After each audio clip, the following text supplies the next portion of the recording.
30টি আসনে আমরা এই ধরনের চরম অব্যবস্থাপনা দেখেছি, যেখানে ভোট জালিয়াতি হয়েছে, কারচুপি হয়েছে। নির্বাচন উত্তর বাংলাদেশের বিভিন্ন জেলাগুলোতে, উপজেলাগুলোতে, বিভিন্ন এলাকায় আমরা মারাত্মক ধরনের আক্রমণের শিকার হচ্ছি। সেখানে প্রতিদ্বন্দ্বী প্রার্থী হিসাবে আমাদের উপর বা আমাদের সমর্থকদের উপর, আমাদের এজেন্টদের উপর, ক্ষেত্রবিশেষে মহিলাদের উপর হামলা করা হচ্ছে। শতাধিক ঘটনা ইতিমধ্যে ঘটেছে। আমরা সবগুলোর তথ্য নিয়মিত কালেকশন করছি এবং সেই সমস্ত তথ্যগুলো আপনারাও পাচ্ছেন জাতীয় সংবাদপত্র, জাতীয় সংবাদ মাধ্যমগুলোতে সেই সমস্ত বিষয়গুলো আছে।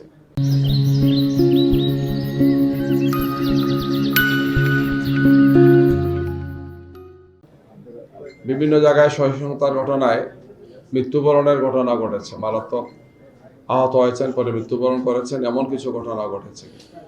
গতকালকে আমাদের 11 দলের শীর্ষ নেতৃবৃন্দের যে মিটিং ছিল, সেখান থেকে মিটিং করে আপনাদের সামনে আমাদের সম্মানিত আমিরে জামাত 11 দলীয় জোটের প্রধান নেতা তিনিও কথা বলেছেন, তিনি কিছু আহ্বান জানিয়েছেন, আপনারা জানেন। আমরা এই সমস্ত বিষয়গুলো নিয়ে স্থানীয়ভাবে প্রশাসনের সাথে আমরা আলাপ করেছি, অভিযোগ দায়ের করা হয়েছে এবং আমরা আশা করছি যে এগুলোর তড়িৎ পদক্ষেপ তারা গ্রহণ করবেন।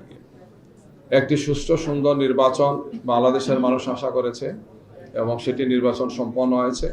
যদিও সেই নির্বাচনে অনেক ক্ষেত্রেই কারচুপি হয়েছে, জালিয়াতি হয়েছে এবং ভোট প্রদানের ক্ষেত্রে বাধা দেওয়া হয়েছে, এজেন্টদেরকে বের করে দেওয়া হয়েছে, বিভিন্ন ধরনের পরিস্থিতি সেখানে তৈরি করা হয়েছে, যেটা আমরা আগে বলেছি।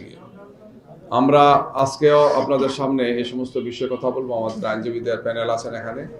আমরা বেশ কয়েকটি আসনে, এখন পর্যন্ত আমরা প্রায় 30টি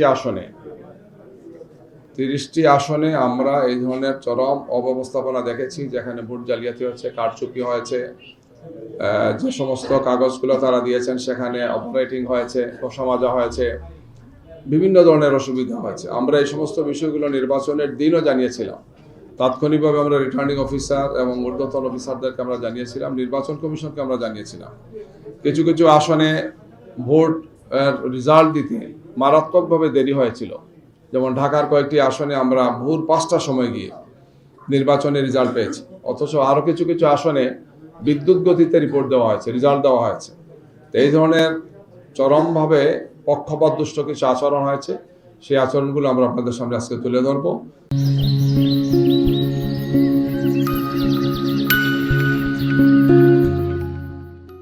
এবং যে সমস্ত আসনগুলোতে আমরা এই ধরনের নির্বাচনী অব্যবস্থাপনা দেখতে পেয়েছি, অনিয়ম দেখেছি আমরা, এবং নির্বাচন সংশ্লিষ্ট যে আচরণবিধি সেটা মানা হয় নাই, এই সমস্ত আসনগুলো নিয়ে আমরা স্থানীয়ভাবে রিটার্নিং অফিসার অথবা ঊর্ধ্বতন অফিসার যারা আছেন তাদেরকে আমরা জানিয়েছি।